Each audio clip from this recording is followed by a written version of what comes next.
घाट पर लगाए गए रेड चार्ट हटाए जाने की मांग को लेकर डोम राजा पहुंचे जिलाधिकारी की शरण में।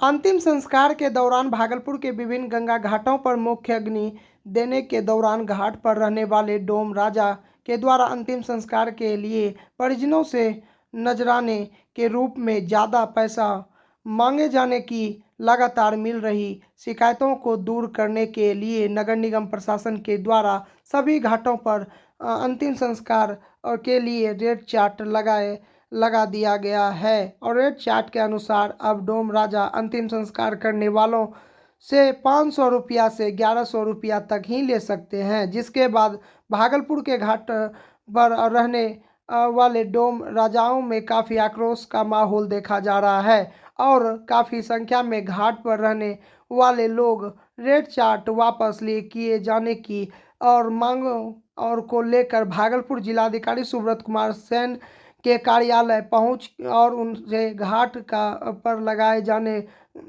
और रेड चार्ट को वापस लिए जाने की मांग करते दिखे।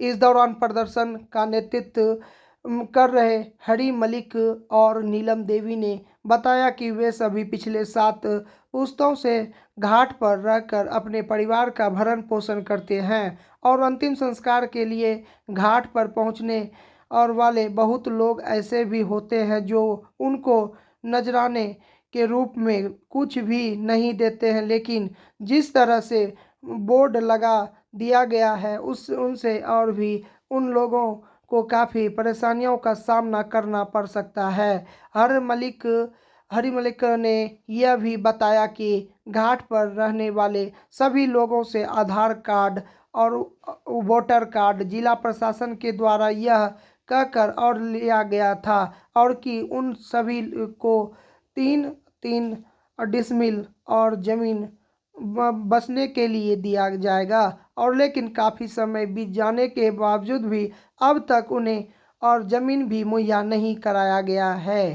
प्रदर्शनकारी सभी डोम राजा जिलाधिकारी से रेड चार्ट हटाने और ज़मीन मुहैया कराए जाने की मांग करते दिखे। हम लोग को जो दरखास्त जो आधार कार्ड और वोटर कार्ड जो लिया, जो बोला कि आपको जमीन 3 जिसमें ज़मीन देंगे आप लोग जमा कीजिए, तो जमा सर हम कर दिए। आई जाके नहीं ज़मीन मिला सर हम लोग को आने हर कुछ और जाके हमारा मसान घाट में जाके वोट लगा दी। उसके बाद बोलता है कि 1100 और 500 कोई देता है कोई नहीं हो देता है सर। और हम लोग सब दिन आज 7 पुश्त से सर हम लोग मसान घाट से इतना परिवार का खाना पीना सब चल रहा था। अब बताइए सर कि अभी जो ये सब काम कर दिया है सर, तो कैसे हम लोग का बाल बच्चा पालन होगा सर? अरे चिट्ठा हटा दीजिए सर, जैसे हम लोग कमाते खाते थे उसे हम अपना कमाएंगे खाएंगे।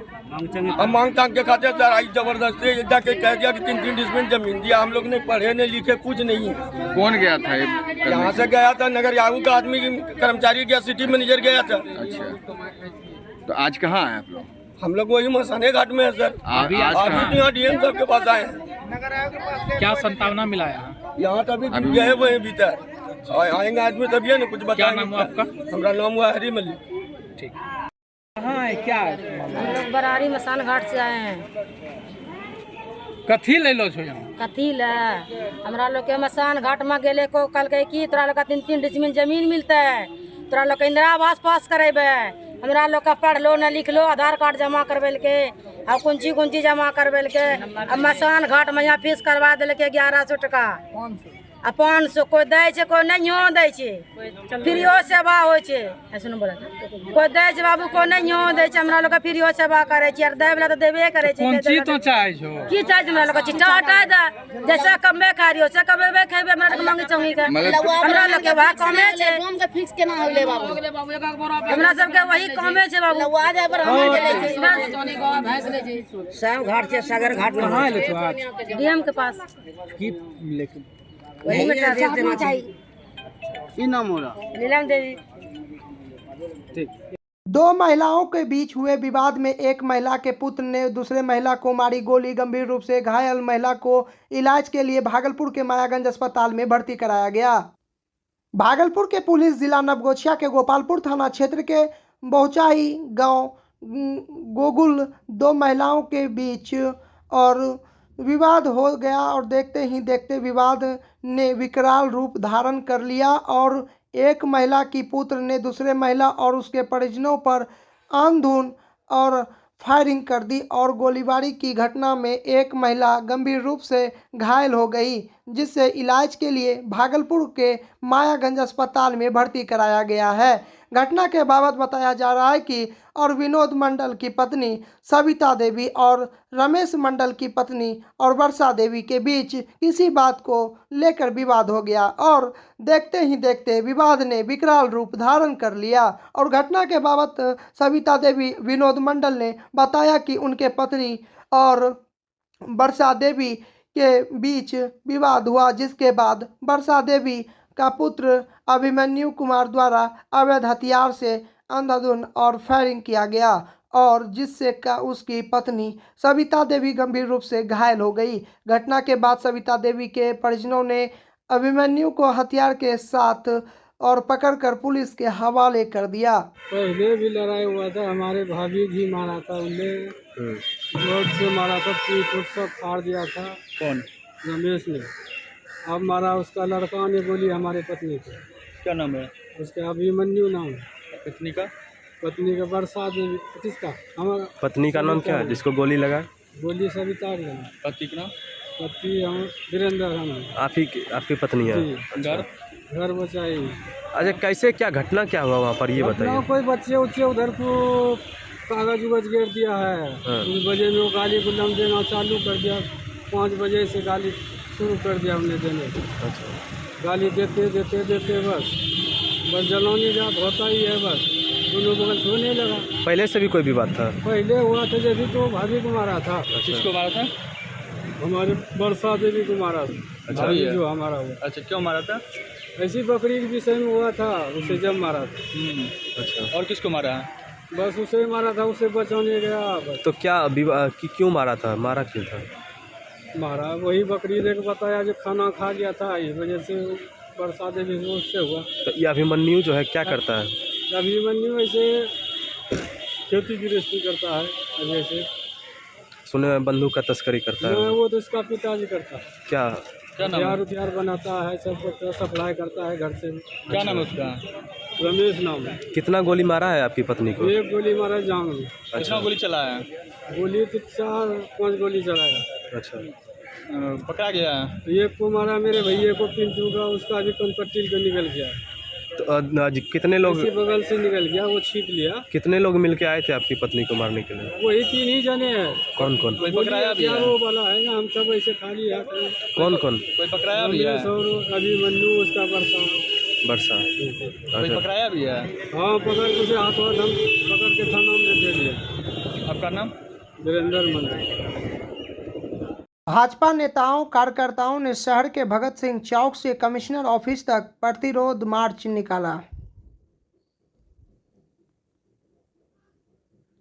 इस दौरान मुख्यमंत्री नीतीश कुमार व पुलिस प्रशासन के खिलाफ जमकर नारेबाजी की, वहीं कमिश्नर को ज्ञापन सौंपा। दरअसल यह बीते मुहर्रम की रात काली मंदिर में पत्थरबाजी की गई थी और जिसके बाद असामाजिक तत्वों की गिरफ्तारी के लिए भाजपा के पूर्व जिला अध्यक्ष रोहित पांडे अनशन पर बैठे थे। 3 दिन बाद देर रात तक रोहित पांडे व उनके समर्थकों को घसीटते हुए वो लाठीचार्ज करते हुए और पुलिस थाना ले गई थी। इस दौरान न्यूज़ कवर कर रहे निजी टीवी चैनल के पत्रकार को घेरकर पुलिस वालों ने लाठियां बरसाई और जिसके बाद भाजपा और उग्र हो गई है। तानाशाह की सरकार चल रही है। हम देख रहे हैं कि किस प्रकार से लोकतंत्र की हत्या प्रतिदिन हो रही है। कोई भी ऐसा जिला खाली नहीं है जहां पर प्रशासन द्वारा दमन करके भारतीय जनता पार्टी के कार्यकर्ताओं को मारा पीटा जा रहा है। और भागलपुर में जिस प्रकार से पिछले मुहर्रम के बाद से जो यहाँ पर दृश्य बना है काफी शर्मनाक है। एक तरफ हम लोग सौम्यता के साथ अपनी बात रखने वाले लोग हैं और एक तरफ उपद्रवी हैं। ये सरकार जो है कहीं न कहीं दमन करके अपने कार्यकर्ताओं को मार पीट करके जो शांतिप्रिय ढंग से बैठते हैं उनके ऊपर भी बलपूर्वक लाठी का प्रहार किया जाता है। ये लाठी डंडे की सरकार है। ये जंगल राज 2 की पुनरावृत्ति हो गई है। और जिस प्रकार से हमारी एक बच्ची 9 कक्षा की, उसको जिस प्रकार से आंख में बम लगाया आपने देखा होगा। ये क्या मुहर्रम के जुलूस में बम चलाते हैं? कहाँ गए थे प्रशासक उस समय? क्यों नहीं पकड़ा किसी को?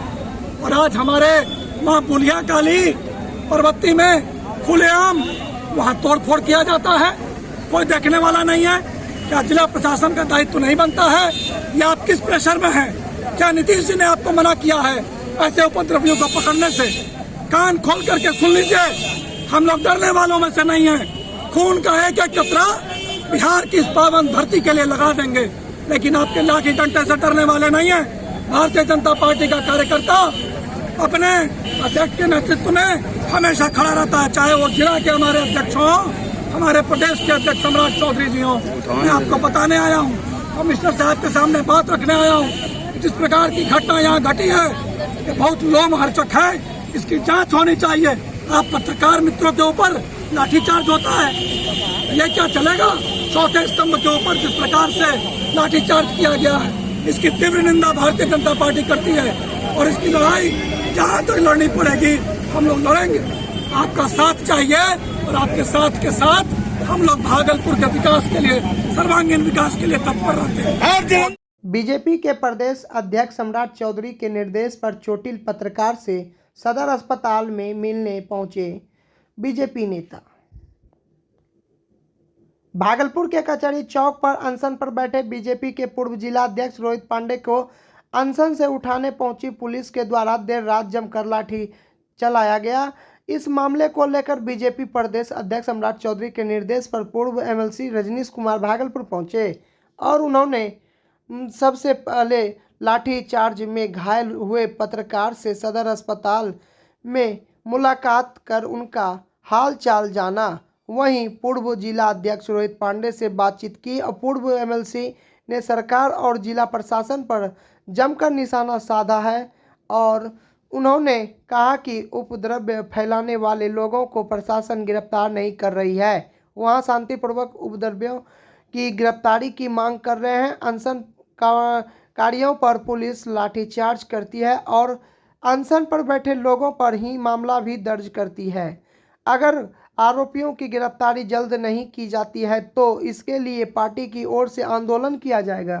जरूरी था कि ताकि ये वहाँ के स्थानीय लोगों में, पूरे भागलपुर के लोगों में ये संदेश जाता कि पुलिस अपना काम कर रही है और जो लोग भी ऐसा काम किए हैं उस पर पुलिस कार्रवाई करेगी। लेकिन जो वर्तमान में अभी बिहार में सरकार है, उस सरकार के मैं समझता हूं और पूरे दावे के साथ कहता हूं, सरकार के इशारे पर ऐसे दोषी लोग जो एक खास समाज के हैं, सिर्फ उस समाज के होने के कारण उनको बचाया जा रहा है।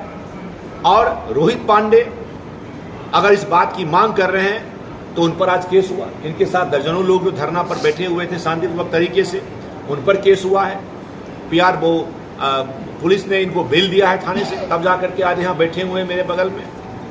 तो ये पूरी तरह से बिहार में जो एक आरोप लगता रहा और लोग बोलते हैं, जदयू के लोग, आरजेडी के लोग, ये भाजपा के लोग सांप्रदायिक हैं, लेकिन आज जो लोग सांप्रदायिक है उसको बचाने का ये प्रयास किया जा रहा है और जो लोग शांतिपूर्ण सद्भाव कायम करने के लिए उसकी गिरफ्तारी की मांग कर रहे थे उस पर लाठी डंडे बरसाए जा रहे हैं। पत्रकारों पर हमले हुए, पत्रकार को पुलिस पीटा है, जो पत्रकार इस चीज को कवर कर रहे थे उन पर भी चोटें आई हैं, उनको भी मारा गया है। सुने हॉस्पिटल में है ना, अभी सदर अस्पताल में भर्ती हैं। तो इस तरह से यहाँ की पुलिस और प्रशासन सरकार के इशारे पर ये काम कर रही है।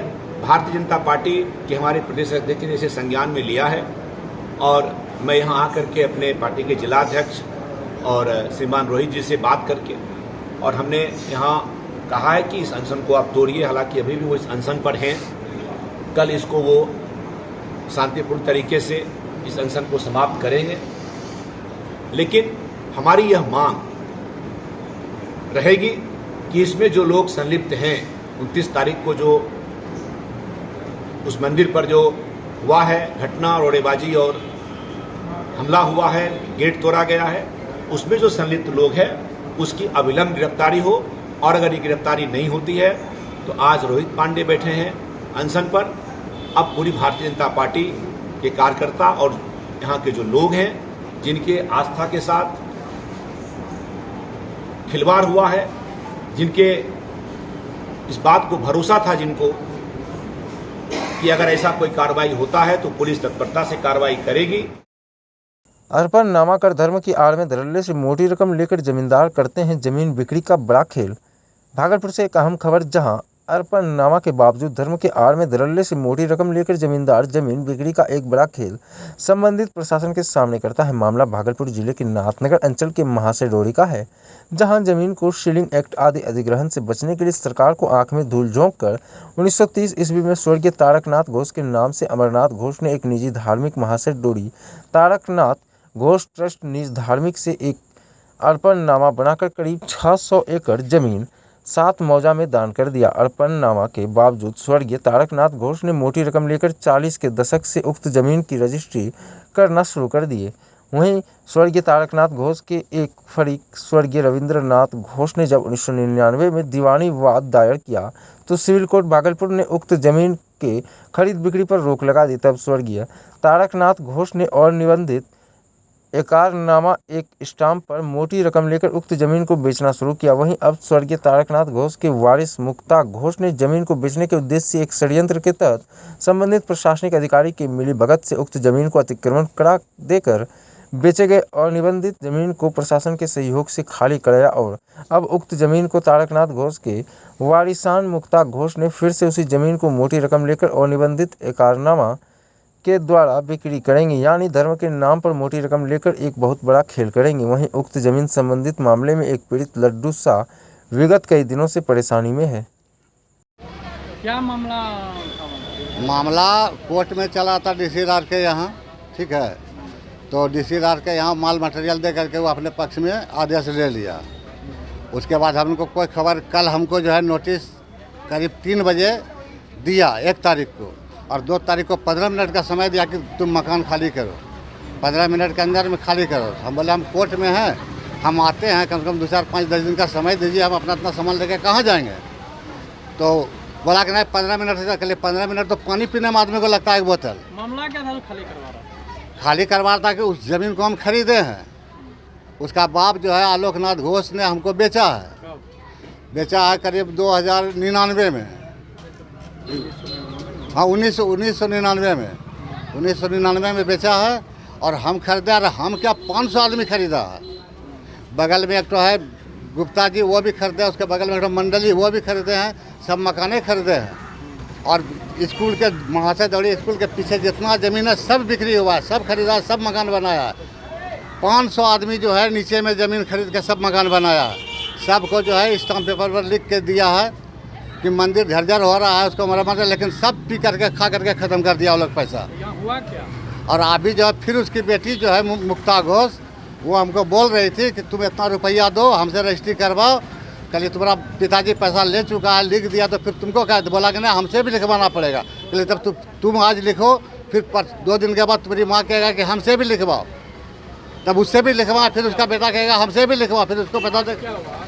आज जो है आया था, पता नहीं, हम तो कचहरी में थे, जो है आकर के पूरा घर को खाली करवा, सामान ज़बरदस्ती निकाल दिया है।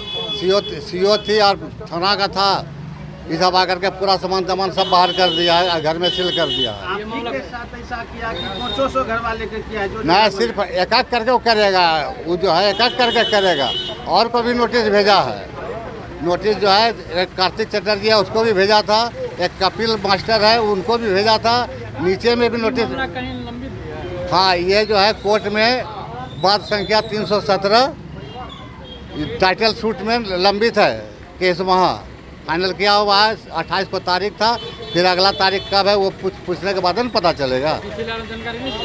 नहीं, DCLR को हम सबको जो है हमारे पास कल जो नोटिस आया, सबको रात में हम सबको जो है नोटिस आने के बाद हम नोटिस बनवाए, नोटिस बनवाने के बाद सबको हम भेजे हैं, व्हाट्सअप सबको कर दिए हैं। क्या नाम? मेरा नाम हुआ लड्डू सा राजीव रंजन, घर महाशय डोली चंपानगर। अभी आप कहाँ रहिएगा? खाली करा दिया तो अभी हमको रोड पर रहना पड़ेगा। जब हम 10 दिन का समय मांगे, 10 दिन का समय दीजिए, समय भी नहीं देगा, 15 मिनट से बेसी नहीं देंगे। तो क्या लग रहा है आपको, ऐसा क्यों कहा 15 मिनट में खाली कीजिए? 15 मिनट में खाली कीजिए, वहाँ 5 लाख रुपया में सेटलमेंट हुआ उसका। कौन सेटलमेंट किया? मुक्ता घोष किया, सीओ से, थाना से। ये लोग हाँ, सेटलमेंट करके 15 मिनट के अंदर में खाली करवाया है घर। कब नोटिस जारी हुआ था? कल 3 बजे करीब हमको नोटिस हुआ है। 2 दिन में खाली करने का आदेश? एक दिन में, एक दिन में। कल 1 तारीख था, आज 2 तारीख है। ऐसा कभी इतना त्वरित कार्रवाई हुआ है भागलपुर में कहीं? ऐसा कहीं नहीं होगा, कभी नहीं होगा, समय दिया जाता है। इस तरह से त्वरित कार्रवाई होगा तो क्या लगता है क्राइम घटेगा कि बढ़ेगा? क्राइम घटेगा तो इसमें खून फंसा, वो तो खून फसाद करवाना चाह रही है। वो तो जमीन दूसरे को बेच दिया, एग्रीमेंट कर दिया, तो अगला कहेगा ना कि भाई तुम पहले ज़मीन खाली करवाओ तब हम यहाँ आएंगे। वो तो खाली करवा के बेच करके दिल्ली जा रही है, दिल्ली चली जाएगी। आपका परिचय? मेरा नाम हुआ लड्डू सा, राजीव रंजन राज। रूप समाहर्ता भागलपुर सदर के द्वारा BLDR एक्ट के तहत एक आदेश पारित किया गया है, तो उसमें हमें आदेश प्राप्त हुआ है इसे खाली कराने का। उसके लिए अनुमंडल पदाधिकारी भागलपुर सदर के द्वारा प्रखंड कल्याण पदाधिकारी को मजिस्ट्रेट के रूप में प्रतिनियुक्त किया गया है, और उसी की देखरेख में, उसी की सुपरविजन के लिए हम यहाँ पे आए हैं। किस तरह से अधिग्रहण किया गया था इस जमीन को? ये खाली कराना है, अवैध रूप से रह रहे थे वो। नहीं, कोई स्टे नहीं है, कोई स्टे नहीं है। इस पे मैम टाइटल सूट वगैरह? टाइटल सूट जो भी वो तो DCLR सर सुनवाई करके ही आदेश पारित किए होंगे। बस हमारे पास तो है कि DCLR सर का आदेश प्राप्त है, बस उसी का अनुपालन करने के लिए हम लोग आए हैं। मैम क्या जो मजिस्ट्रेट नियुक्त होता है उनको अधिकारी द्वारा जो जिनको नियुक्त किया जाता है, क्या उनको आदेश होता है कि प्रेस को ब्रीफ नहीं करना है? इस तरह का भी आदेश? एक्चुअली हम लोग प्राधिकृत नहीं हैं बाइट देने के लिए, हम भी नहीं है। अनुमंडल पदाधिकारी से नीचे के स्तर के पदाधिकारी प्राधिकृत नहीं होते तो हम बाइट नहीं दे सकते हैं। बस आप सूचना लेने के लिए आए हैं तो आपको हम सूचना दे रहे हैं। ठीक। नाथनगर थाना क्षेत्र के वार्ड संख्या 4 चंपा नदी में शनिवार दिन के करीब 4 बजे शव मिलने से इलाके में सनसनी फैल गई। इसके बाद धीरे धीरे काफ़ी भीड़ जमा हो गई। वहीं घटना की सूचना पर पहुंची पुलिस ने मृतक को काफ़ी मशक्कत के बाद नदी से बाहर निकाला और उसे पोस्टमार्टम के लिए भेज दिया। शव लेकर पुलिस जैसे ही मेदिनीनगर चौक पर पहुंची तो काफ़ी संख्या में भीड़ इकट्ठा हो गया और हंगामा करने लगे। तभी पुलिस ने किसी तरह शव को थाना लेकर आई, तब पीछे पीछे भीड़ भी आती गई और थाना के समीप पहुँचकर कार्रवाई की मांग करते हुए हंगामा करने लगे। किसी तरह पुलिस ने सभी को समझा बुझाकर शांत कराया और उचित कार्रवाई करने की बात कही। मृतक के बड़े भाई मोहम्मद अकरम ने कहा कि मेरा भाई बीते गुरुवार से ही लापता था।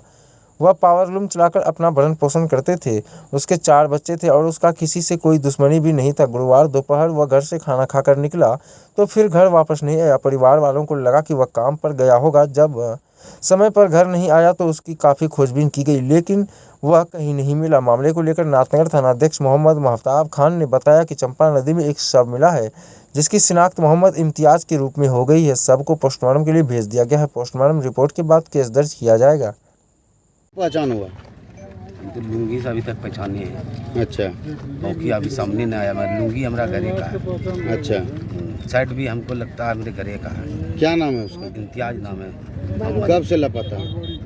जुमरात रोज से 3 बजे से गायब है। अच्छा, तो इसको लेके आप लोग खोजबीन? पूरा खोजबीन हम लोग कर रहे हैं, मगर अब तक तो आश्रय देख रहे हैं। थाना में रिपोर्ट किए? पहले तो अभी तक तो थाना में रिपोर्ट नहीं किए हैं। वो मुली सब लंग जा रहा है, कैसे हमारा बेटा घर आ जाए, सब यही सोच रहा। कैसे हम भी सोच रहे हैं कि पुलिस का कभी ऐसा कम ही नहीं हुआ है आज तक। तो पुलिस कभी हम लोग सोचवे नहीं किए कि ये गोल हो जाएगा। क्या बोल के घर से निकला था? कुछ नहीं, ड्यूटी पर आया। कौन ड्यूटी? ये पावर लूम चलाता था। कहाँ? कितना बजे रात को नहीं, दिन को आया। चंपानगर में लूम चलाता था? सरदारपुर बागवाड़ी में वो लूम चलाता था। अच्छा। आया 1 बजे दिन में खाना खाने के लिए। खाना खाने के बाद आधे घंटा आराम किया। उसके बाद वो घर से 3 साढ़े 3 बजे निकल गया। आराम से निकला तो हम लोग सोचे कम पर जा रहा। उत्तीगढ़ से जो निकला, जिससे भी पूछ रहे हैं तो वही कहता कि तुम्हारा भाई को यहीं पे देखे थे 3 बजे। वही तो बात है। क्या लगता है नशा भी करता था? कुछ नहीं, कुछ नहीं कर। शादी हो गया? हाँ, 3 बेटा है, 1 बेटी है। क्या नाम था उसका?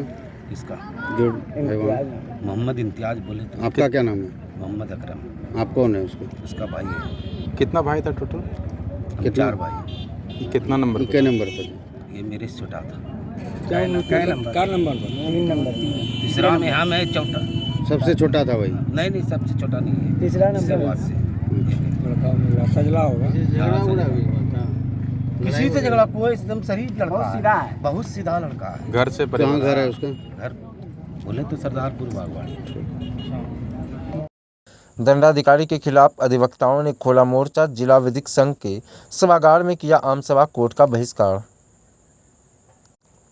लोगों को न्याय दिलाने और न्याय का पाठ सिखाने वाले अधिवक्ता आज खुद अपने ही दंडाधिकारी के द्वारा किए जा रहे अत्याचार से परेशान है और उनके खिलाफ भागलपुर जिला विधिक संघ के द्वारा आम सभा का आयोजन जिला विधिक संघ के सभागार में किया गया। आम सभा के दौरान जिला विधिक संघ के सभी अधिकारियों और सदस्यों ने एक स्वर से कहा कि भागलपुर कोर्ट में प्रतिनियुक्त दंडाधिकारी प्रथम सूचित वाजपेयी के द्वारा सभी अधिवक्ताओं और न्यायालय कर्मियों के साथ अमर्यादित भाषा का प्रयोग करते हुए दुर्व्यवहार किया जाता है, जिनमें उन सभी को कार्य करने में काफ़ी कठिनाइयों का सामना करना पड़ता है। आम सभा के दौरान यह पारित किया गया है कि जब तक दंडाधिकारी भागलपुर कोर्ट में प्रतिनियुक्त रहेंगे, सभी अधिवक्ता उनके कोर्ट का बहिष्कार करेंगे। जिला विधिक संघ के महासचिव विमल कुमार विमल ने बताया कि दंडाधिकारी प्रथम सूचित वाजपेयी के द्वारा जिस तरह से अभद्र भाषा का प्रयोग किया जाता है और अधिवक्ताओं के साथ अमर्यादित व्यवहार किया जाता है, इसकी सूचना high court, chief justice Patna और प्रदेश विधिक संघ दंडाधिकारी प्रथम के रूप में सूचित वाजपेयी कार्यरत रहेंगे, उस कोर्ट में काम नहीं करेंगे। साथ ही जिला विधिक संघ के महासचिव ने कहा कि अगर उनकी मांगें जल्द से जल्द पूरी नहीं की जाती है तो वह सभी आगे आंदोलन करेंगे। आम सभा के दौरान बड़ी संख्या में अधिवक्ता और न्यायालय कर्मी मौजूद थे। महासचिव जिला विधिक संघ भागलपुर, मैं विमल कुमार विमल। आज आम सभा में हम लोगों ने निर्णय लिया है कि जब सुजीत वाजपेयी यहाँ रहेंगे तब तक जो है उसके न्यायालय का हम लोग न्यायालय में काम नहीं करेंगे। साथ ही वो जो कार्रवाई कर रहे हैं, जिस तरह का अभद्र भाषा का प्रयोग करना, मानित करना अधिवक्ताओं को, उसकी हम लोग घोर निंदा करते हैं और इसकी प्रतिनिधि हम लोग हाईकोर्ट पटना हाईकोर्ट के चीफ जस्टिस को भेज गए हैं, जहाँ इसके बाद पहुँची अध्यक्ष को, सेक्रेटरी को हम लोग भेज गए हैं और यहाँ भी जिला जज को हम लोग जिला जज और सीजीएम को हम लोग। और जो अनिश्चितकालीन धरने पर अगर बैठते हैं तो कोई धरना फरना हम लोग नहीं कर रहे हैं, सिर्फ कार्य का बहिष्कार। हाँ, जब तक ऊपर से कोई आदेश आज हम लोग नहीं करेंगे,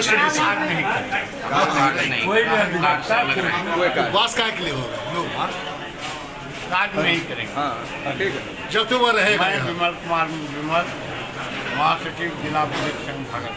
थैंक यू।